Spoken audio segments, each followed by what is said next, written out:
Hai semua, terima kasih sudah klik video ini. Di videoku kali ini, aku membuat caterpillar cookies, kue kering untuk lebaran yang hanya menggunakan 3 bahan saja. Kalau teman-teman penasaran bagaimana cara aku membuatnya, simak videonya sampai habis ya. Siapkan wadah dan masukkan 3 sendok makan margarin,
tanya, kita lakukan sampai selesai. Oke teman-teman, sekarang cookiesnya aku mau masukkan dulu ke oven. Jangan lupa ovennya sudah dipanaskan terlebih dahulu. Kita gunakan suhu 170 derajat selama 30 menit.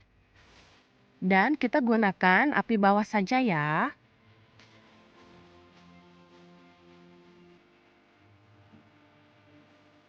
Nah teman-teman, ini sudah 30 menit. Sekarang aku mau angkat kuenya dulu. Wah, lucu ya teman-teman. Sekarang waktunya kita icip-icip.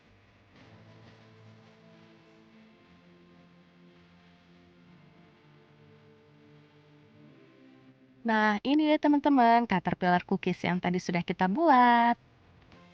Gimana teman-teman? Mudah kan cara buatnya? Oke teman-teman, sampai di sini dulu videoku kali ini. Jangan lupa like jika kalian suka dengan videonya. Silakan di-share ke sosial media yang kalian punya agar video ini lebih bermanfaat lagi untuk orang banyak. Yang sudah menonton video ini sampai habis, aku ucapkan terima kasih. Sampai ketemu di videoku selanjutnya, teman-teman. Terima kasih.